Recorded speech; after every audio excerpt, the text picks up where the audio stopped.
How to get into a good college with the low GPA. It's the plight that millions of students face every year. They look at the top schools in the country and they are deterred because they feel underqualified and intimidated by the application process. Good schools will reject students, and the most selective ones will only pick the creme de la creme in the world from their applicant pools. Fret not just yet. On the surface, things do look dire and hopeless for the rest of us.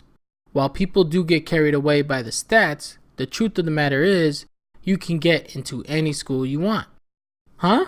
What was that? That's right. Shall we get a parrot? You can get into any school you want. Yes, there are always the naysayers who will argue that you can't, but you know what?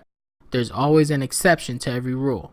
And those people who were supposed to be the exceptions were just like any other student, challenged and broke that perception and landed into a top school. Please note that we're not guaranteeing anything at all that you'll get into the top schools right now, especially if you've been flunking your classes. Then don't even dare mention the Ivy Leagues at this point. However, there are systems in place and ways around it to help you get there eventually by approaching through different angles to increase your chances. The transfer element.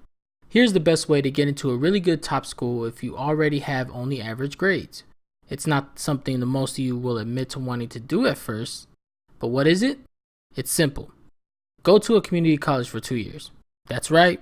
Take your prerequisites at a local school, then transfer. We'll be honest, that's probably something you don't want to hear, but it's the nearest thing to a guaranteed way to get into the best schools around. There does appear to be a stigma for attending community colleges, but then again, it's not where you begin, but how your journey ends. Most students just want to get into the top 4-year universities for bragging rights. But is it worth paying more for a 15-second of fame upon graduation and show off or rub it in all the faces of your classmates and teachers who made your life miserable? If you can, however, get into a fairly decent school right away. By all means, go right ahead. This is more for those who already have less than impressive GPAs and test scores. It's better to go this route than not go at all. You're going to be surprised at how easy it is to transfer into the more expensive prestigious schools if you take the course material from a community college for 2 years at first. Not only that, you'll save money. Still not convinced? Think of it this way. If you spend $45,000 per year on tuition, now that's tuition alone and doesn't include room and board, which would amount to $60,000, at a private 4-year college, let's say Harvard University. $45,000 times 4 years equals $180,000 to get your Harvard undergraduate degree.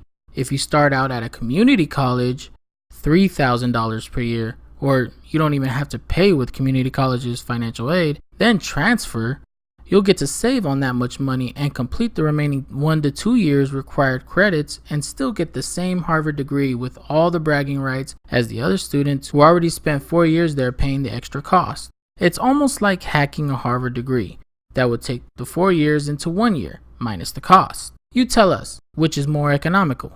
Here's an extreme far-fetched scenario for exemplary purposes only. You attend a no-name community college without ever paying a dime and are just shy away from graduating with 1 class left to take. So you transfer and get accepted into Harvard to complete the remaining class, then graduate with Harvard alumni status instead of the no-name community college alumni status. As you can tell, this is completely made up to give you the idea of it's not where you begin, but where you end up for the prominent title. Don't scoff at this idea. There are some very high-ranking schools that let floods of students in on transfer, all because they did the proverbial dirty work of getting through the first 2 years of their prerequisites with good grades. Get seriously involved in community. Let's assume that you don't have good test scores and lackluster grades. The thing that can boast you up is being an active contributing member of society. If you get seriously involved with the community, you are going to get noticed. This includes volunteering, advocating, demonstrating active involvement in specific causes, raising money, and doing everything you can do to ensure that you're helping others whenever you're not in school will pay off dividends down the line.